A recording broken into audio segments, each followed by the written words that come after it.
காலி முட்டையை காலி என்ன பழைய பிளாஜா பால் கவர் பழைய இரும்பு தர டப்பா வாங்குறேன். பொட்டி பேப்பர் காலி முட்டையை காலி என்ன பழைய பிளாஜா பால் கவர் பழைய இரும்பு தர டப்பா வாங்குறேன். பொட்டி பேப்பர். நான் இந்த வியாபாரத்தை வந்து 30 வருஷம் ஆகுது. ஆனால் எங்கள் பசங்கள்லாம் வெக்கப்படுறாங்க இந்த வியாபாரத்தை வர்றதுக்கு. நான் மட்டும் இந்த வியாபாரத்தை பார்த்துக்கிட்டு இருக்கேன். முன்பு போல் பழைய பொருட்களை எடைக்கு வாங்கும் வியாபாரிகளை பார்ப்பது அரிதாகிவிட்டது. நவீன தொழில்நுட்பத்தின் பயனாக இப்போது இணையம் மூலம் பழைய பொருட்களை வாங்கும் வியாபாரம் வந்துவிட்டது. www.kuppattotti.com என்ற இணையதளத்தை தொடங்கி பழைய பொருட்கள் வியாபாரத்தை நடத்துகிறார்கள் சில இளைஞர்கள். தகவல் தொழில்நுட்பம் வளர்ந்து வரும் நிலையில் படித்த இளைஞர்கள் இந்த தொழிலை செய்கின்றனர்.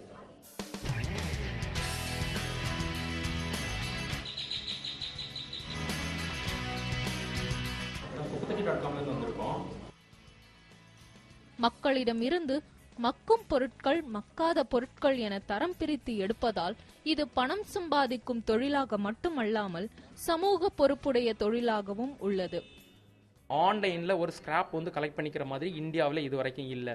ஸோ கண்டிப்பாக இந்த கான்செப்ட் அஸ்வெல் சோசியல் சர்வீஸ் 50% இருந்தாலும் 50% பிஸ்னஸ் பின்னால் இருந்தாலும் கண்டிப்பாக 100% சக்ஸஸ்ஃபுல்லாக கொண்டு வந்து இந்த பாலித்தீன் பிளாஸ்டிக்ஸ் இதெல்லாம் கண்டிப்பாக குப்பையிலிருந்து எடுக்க முடியும், கண்டிப்பாக அதை நீக்க முடியும் அப்படிங்கிற ஒரு இதில் இதை நாங்கள் மோட்டிவேஷனில் இதை எடுத்து நாங்கள் பண்ணிக்கிட்டு இருக்கிறோம். இவங்க எல்லாத்தையுமே இருக்கிறதுக்கு முக்கிய காரணமாக நாங்கள் நினைக்கிறது எங்கள் பேர் தான் kuppattotti.com. ஏன்னா இதை கேட்ட உடனே எல்லாரும் ஃபஸ்ட் டைம் சிரிக்கிறாங்க. ஈவன் வந்துட்டு ரெஜிஸ்டர் பண்ணவங்க ஒரு அப்பாவாக இருக்கலாம், அவங்க வீட்டில் அவங்க ஒய்ஃபுக்கு கால் பண்ணி அவங்க பேசும்போது எல்லாம் ஃபஸ்ட்டு சிரிக்கிறாங்க பேரை கேட்டோடனே. ஆனால் அவங்க மறக்கவே மாட்டேங்கிறாங்க. ஸோ நாங்கள் இந்த நேமை வச்சு சொசைட்டியில் கொஞ்சம் அதிக அளவுலேயே நாங்கள் வந்து ரீச் ஆகிருக்கோம்னு நினைக்கிறோம்.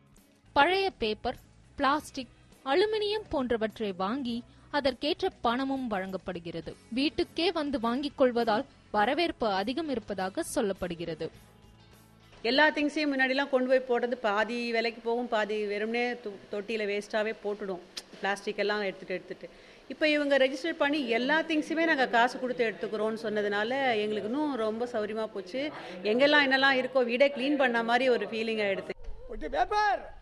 எந்த ஒரு தொழிலும் கால மாற்றத்திற்கு ஏற்ப நவீனமயமாக்க வேண்டும் என்பது வெற்றிக்கு உகந்த வழியா சொல்லப்படுது.